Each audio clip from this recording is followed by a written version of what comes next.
Hi, I am Nicole Kline and I will talk to you today about speaking, listening, reading, and writing in children developing normally, those with language delays, communication difficulties, and dyslexia.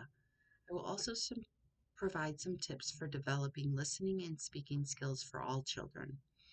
According to the Department of Public Instruction in Wisconsin, early learning standards in listening and speaking skills include health and physical, social and emotional, language and communication, including early literacy, approaches to learning and cognition, including mathematical and scientific thinking, and general knowledge.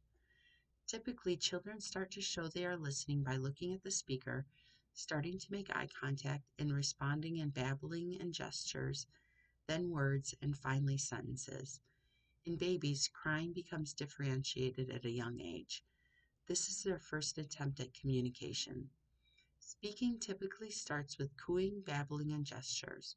They progress to saying sounds like ba and pa, baby talk, words, and then increasingly complex sentences. As the child gets older, the sentences become more grammatically accurate and pertinent to the topic.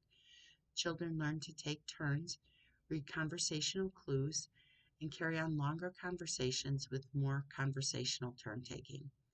According to the Wisconsin Department of Public Instruction, the typical development of listening and speaking skills include the following areas. Children will learn to listen attentively without interruption. They will stop what they are doing and look at the speaker. They will give indications of what they have learned and ask relative questions. Children will learn to speak with peers, familiar and unfamiliar adults, one-on-one and in groups. They will learn to take turns and stay on topic. Children will learn to comprehend as well as critique. They will become open-minded but discerning readers and listeners.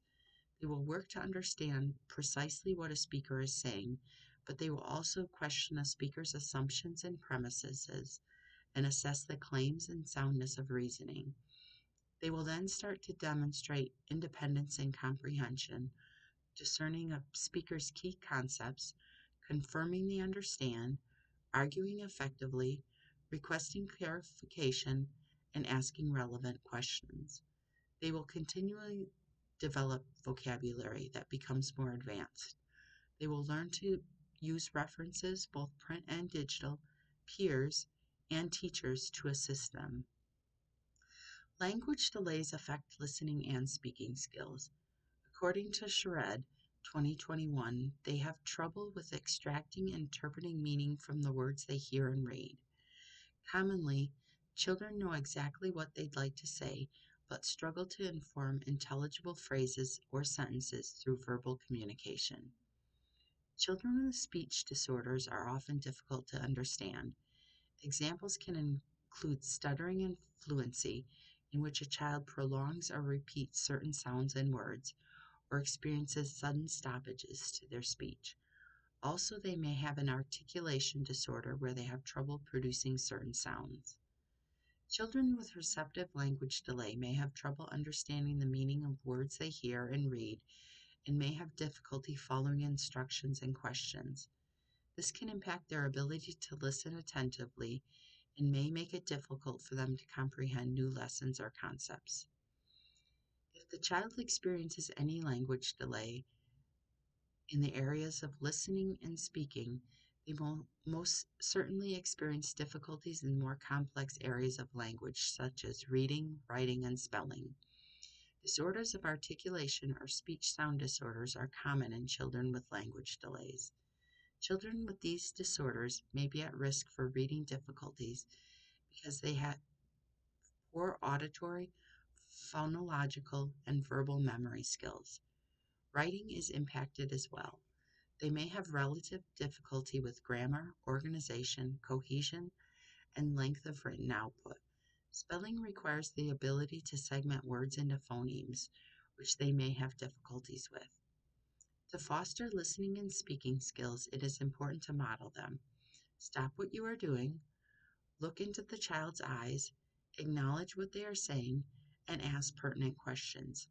You can also play listening games such as Simon Says, Telephone, and Red Light, Green Light.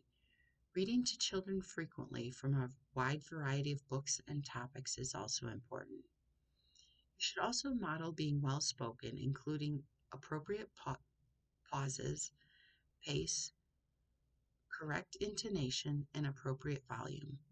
Some speaking activities are turn and talk with peers, presenting their work in front of the class, whole group and small group discussions. When reading books, it is important to pause for time to reflect and then to ask relevant questions about the book, the timeline of the events, and making predictions about what will happen next. Collaborative learning is important to develop listening and speaking skills for all children, but especially those with language delays, communication difficulties, and special needs. Children need to practice communication with peers and adults to learn and put into practice skills for effective communication.